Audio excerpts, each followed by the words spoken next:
Mercenaries caught trying by basically apparently pointed out by fishermen in Venezuela, engaged with by the Venezuelan military. It turns out they're part of a mercenary firm called Silver Corps. Can you talk about this coup attempt in Venezuela, and how you think it fits with this, broader Trump administration efforts in Latin America? And also, we'll talk about it later. I mean, there's some reporting that Silver Corps was present in Brazil in 2018. What is the role of these mercenary firms in this type of foreign policy today? Yeah, so I think it's essentially a global phenomenon. You're getting more and more privatization of military or paramilitary presence around the world. It's something the United States has been well accustomed to now for several decades. But it's been on the rise in the last, this century probably. And it's kind of a great way of, history and hopefully sooner than history, journalists will eventually uncover to what extent the current US administration was involved in this particular attempt at a coup, at an invasion, at an assassination, whatever it was in Venezuela. But certainly more generally, it's a great way of, if it succeeds, claiming victory. And if it fails, sort of, I had nothing to do with this kind of response, which is what we got from the current Trump administration this time around. So it's a useful tool because you can, not be seen as being directly involved unless you want to be directly involved because the operation is successful. And, it's something which, when I was at the UN, is constantly on the agenda. So countries from the global south are constantly complaining about this. There's an actual item in the UN and the Human Rights Council on mercenaries because it's been something recurrent in Africa, very recurrent in Africa. So African countries, it's a big deal for them. And it's something that's been recurrent also in Latin America. Cuba's had a long history of sort of privateers. I mean, obviously going back to the Bay of Pigs, but even after that, sort of operating against Cuban installations, Cuban citizens, and so on. And then, the CIA saying, or the US administration saying, but they have nothing to do with us. But then eventually you inevitably, establish strong links. A lot of these people are either, vets or former CIA agents, there are sort of incestuous links often between these private security corporations and the state actors fundamentally. And we're seeing in this case, again, these links exist. To what extent they acted with the permission or even the encouragement of the US administration remains unclear. I have my suspicion. I suspect that if they were more successful, maybe the Trump administration would have said, we knew all along. That's the game that is played usually in these cases. Mike Pompeo said at a briefing yesterday, hey, if it was us, would have gone much different. That's right. Yeah.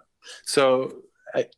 Absolutely. I mean, I think right now, the U.S. administration has made it clear that, it's looking for regime change pretty much through any means possible. All options are on the table, which is the language that's being used. So if all options are on the table, then surely this is one of them, right? So again, I can't make specific accusations yet, right. But I'm very concerned that over the coming months, particularly as we get closer to the elections in the United States, particularly if the Trump administration slides in the polls, and if Trump slides in the polls in terms of his numbers coming November, I'm very concerned about a potential escalation with regards to Venezuela, even military intervention of some kind of or another in Venezuela, and I think it would be obviously tragic. Because it would be violent, it would imply the loss of lives, an important loss of lives. And I think it would be a major misjudgment on behalf of this administration if they do that. We're hearing a lot of noise comparing this to Panama, in the late 80s.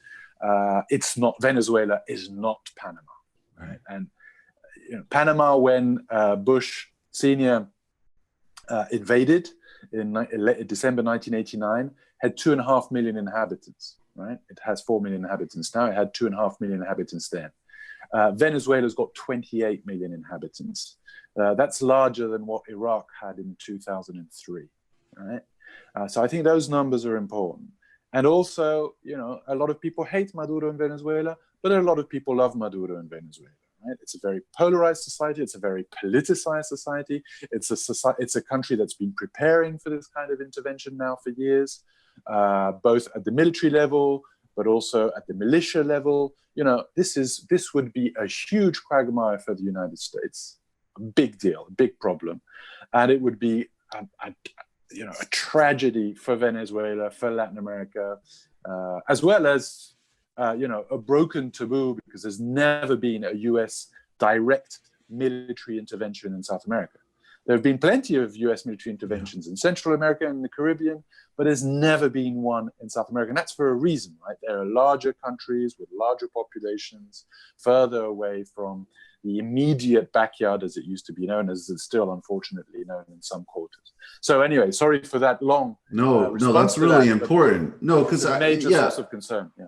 Yeah, no, that's really important. So that, again, the moral calculus of Grenada or Panama is obvious in terms of just the imperialist behavior, the loss of civilian life, the geopolitical implications. And then from just a military standpoint, sure, you can do that. You can be a bully in that sense. Venezuela logistically and materially would be a completely different thing. In terms of just the consequence of actually doing that. That's really important for people to know, that it's first and foremost, of course, a moral objection, but that this wouldn't be something that, they shouldn't do that. That's too bad. This would have immediate and very serious consequences, across the region. That's our region. Yeah, absolutely. I mean, you're absolutely right. There are ethical sort of dimensions to this. I don't think the United States should be imposing these sanctions on Venezuela. It shouldn't be strangling Venezuelan economy and the Venezuelan social reality the way it's doing. It's doing a lot of harm. It's killing tens of thousands of people. There's several serious studies, including one from the center that I work for, Center for Economic and Policy Research, that demonstrates that this is having these dire effects on the Venezuelan population. And certainly if it escalates this further into a military territory, then it's going to be, there's already a crisis with Venezuelan migration in the region. It would make this crisis much bigger. You would be looking at sort of, I don't like these comparisons, but sort of Syria style, on that kind of scale in terms of refugees. It would be very harmful for neighboring countries, and it would create war economies on the borders with Venezuela for the neighboring countries as well. So, ethically, in terms of human suffering and in terms of the illegitimacy, I would say, of such a sort of an imperial operation, then there are massive issues. But if you look at it even from the standpoint of empire and from the United States, I think it would be a huge strategic mistake. Venezuela is not Panama, as you just said. It's certainly not Grenada. That's an even more extreme example. It has an even smaller population. And if you look at Venezuela over the last few years, all the coup attempts that have been very much encouraged by the United States and the US administration, politically, but probably also with significant logistical support, they've failed. And can you take us through a history, a kind of just a brief primer on just how many coup attempts, or give us a real sense of that, because the Venezuelan government is very resilient to these. That's right. I think that's the key word. It's very resilient, and the more you have coups, the more you have coup attempts, the more resilient it becomes. But it's obvious, it's kind of like a vaccine against the next coup, right? Because every time there's a coup attempt, people have to show their true colors and their true cards, right? So every time a faction of the military rebels against the Venezuelan government, that faction of the military is not going to rebel again, right? That's it. It's isolated. You can only attempt a coup once if you're a military officer, right? So last year, 2019 was the year of the multiple coup attempts. And you'll remember from essentially a year ago, a little bit before, from February onwards, it was perceived that this was the moment to do this. There was this big attempt to get humanitarian aid through Cucuta, and this big concert, and the roads to Venezuela were all cut off. This kind of, it was actually fake aid, essentially, and kind of laughable quantities of aid, even if you consider the aid to have been genuine. It was like $25 million compared to the billions and billions of costs for the Venezuelan economy in terms of the cost of the sanctions, of the economic sanctions. It was quite hypocritical. I bring aid, tiny amount of aid with my right hand, but with my left hand, I'm, strangling the Venezuelan economy. And it's when all these key political actors sort of gambled that the time was ripe and it looked like the Venezuelan government might fall. So all sorts of actors, from pop stars to senators, people like Marco Rubio, but also the Secretary General of the OAS. They all went to the border. Several Latin American presidents went to the border, and this started a wave, I would say, an ongoing coup attempt that lasted several months. So there were several peaks to that, but essentially, a coup attempt that lasted. The last one was when Leopoldo Lopez, actually one of the sort of radical opposition figures from a minority party, from Guaido's party, supposedly Guaido's boss, actually, because he's the head of the party, tried to organize a coup and eventually ended up in hiding in the Spanish embassy, and so this exhausted from the perspective of the Venezuelan opposition and some of its military allied, a lot of the possibilities from their point of view of toppling the Maduro government. It was actually quite remarkable. For a while, Guaido was sort of, so the self-proclaimed president of Venezuela, Juan Guaido, was sort of, I would say, neutralized in his capacity to do anything. And then the Venezuelan government has kind of decided to let him operate, which again is quite singular, because, right.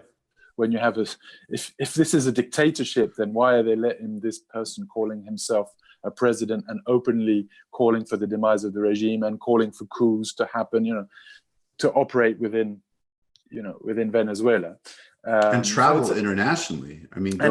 Go get a standing ovation at the State of the Union, meet with leaders in Europe, meet with Justin Trudeau. That doesn't, again, it's not, I think we're complexifying Venezuela like any other government. Of course, there's problems, but the idea that this is, forget quote unquote dictatorships. You couldn't do this in the United States. This is very rare behavior to be lenient about. It's a very, very strange situation. It's a complete, hybrid situation in Venezuela, and the Venezuelan government has made the political choice to let Guaido operate. Obviously, he cannot do much because he doesn't exert any sovereignty. This is, again, we could go in Guaido has achieved a lot internationally, relatively speaking, but very little domestically.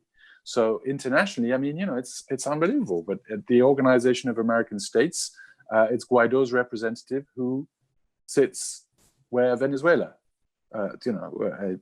who represents the state of Venezuela. Whereas at the UN, a few hundred kilometers north of Washington in New York, it's the Maduro government that has its representative at the United Nations. Why? Because the UN, as the guardian of international law, knows that in order to be the representative of your government at the United Nations, you have to exert de facto sovereignty. Right? It doesn't matter what kind of regime you have. It might matter for all sorts of other things. So you might get attacked on the human rights record. But in terms of who is represented at the United Nations, you have to exert sovereignty, real sovereignty, de facto sovereignty. So control of territory, control of institutions, control of the armed forces, control of the police, control of the country, right? And we all know that Maduro controls the country, whereas Guaido doesn't. But at the Organization of American States, which is a less rigorous organization, very politicized, very sort of hawkish, serving fundamentally the interests of the United States, it is Guaido's representative that who sits there. So it's Can you talk more about the OAS? I think this is important to spend a few minutes on, and maybe you can also remind us of the work you did with Center for Economic and Policy Research right out of the gate. I mean, it was very clear, obviously, that it was a coup in Bolivia, but the OAS has historical ties to the United States, obviously, but potentially, I've heard some people, obviously historical ties, but that more recently, they've gotten even tighter with the US in terms of some of this kind of renewed aggression in Latin America. But maybe, can you just speak specifically to the OAS role here in more general terms? Yeah, so the Organization of American States, OAS, which is actually physically located a few hundred meters away across the lawn from the White House in a very pretty prestigious building that was donated by the great, I've forgotten his name, the great Carnegie, is it? Carnegie, sure. Yeah, that sounds so. right. I'd have to check. Yeah. Anyway, yeah. a great marble. Sounds plausible. Yeah. A great marble building just across from the White House was from its very conception in 1948, essentially an organization that was meant to keep the Western Hemisphere united in the Cold War. Right. So that was the prime role of the OAS. During the Cold War, and as soon as the Cold War was over, the OAS really essentially sort of struggled to identify its new role in the international system. So when Cuba turned communist, in inverted commas, 1962, Cuba was chucked out because, and this is actually literally what the resolution said, the inter-American system was incompatible with Marxism-Leninism. So out you go, right? But when all these terrible dictatorships emerged in Latin America, military dictatorships, mostly in the 1960s and 70s, that was fine, right? So it wasn't based on democracy, on human rights, on all these kind of values. It was based on the fight against communism. Now, when the Cold War came to an end, the OAS really tried to go back to trying to having this kind of democratic legitimacy, right? So it wasn't hampered by this fight against communism anymore. So it really tried to be the sort of an organization that would defend the values of democratic capitalism, right? Except it had a very poor legacy. And so it really struggled to do that. Essentially, it succeeded in doing a small part of that by establishing strong institutions that would monitor elections. So that was kind of its joker. And the OAS managed to become an expert at electoral monitoring, electoral observing, which it did fairly successfully. Technically, it became very well known globally for having sort of high standards at electoral observation. Now, eventually, in the 21st century, when a lot of Latin American government turned to the left, at one point you had, 2009, which was the apex of this. Depending on how you count these countries, you'd have between 12 and 14 Latin American governments were left of center, right? Some of them quite radically so. So that changed. For the first time in history, you had an OAS Secretary General elected in 2005 who wasn't supported by the United States. This had never happened before. Right. And this person was re-elected, José Miguel Insulza was re-elected in 2010 against the will of the United States once again. So, that didn't happen before. But then when the tide turned back to the right, so roughly 2014, 2015 in Latin America,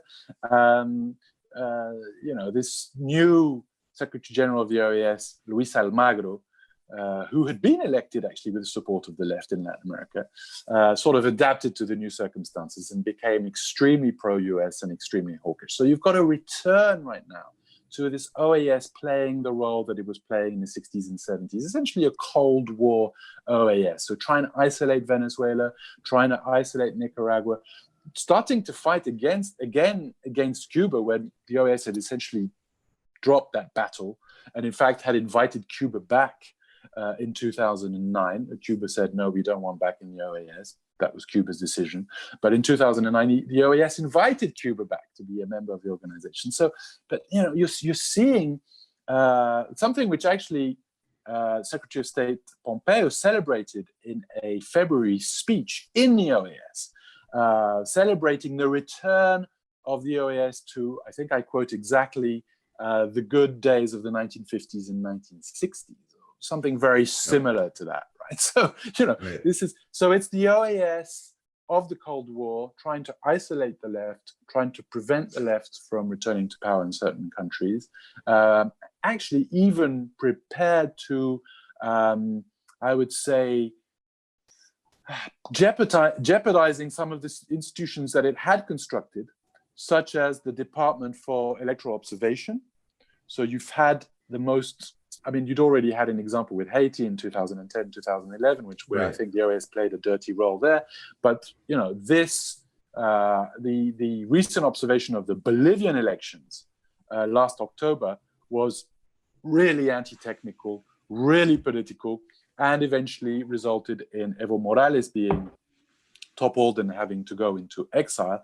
Why? Essentially because the process was politicized, and they didn't do a technical job. They did a political job. They said there was the OAS said there was fraud in Bolivia, where there is clearly no evidence of such fraud. So to cut a long story short, I think we're seeing a return of the OAS playing the sort of pro-US. Fidel Castro used to call the OAS the U.S. Ministry of its colonies, right? So, that's kind of become a bit of a slogan in the Latin American left, but certainly playing the Monroeist card, right? So, trying and play the institution that helps the U.S. administer its backyard, essentially.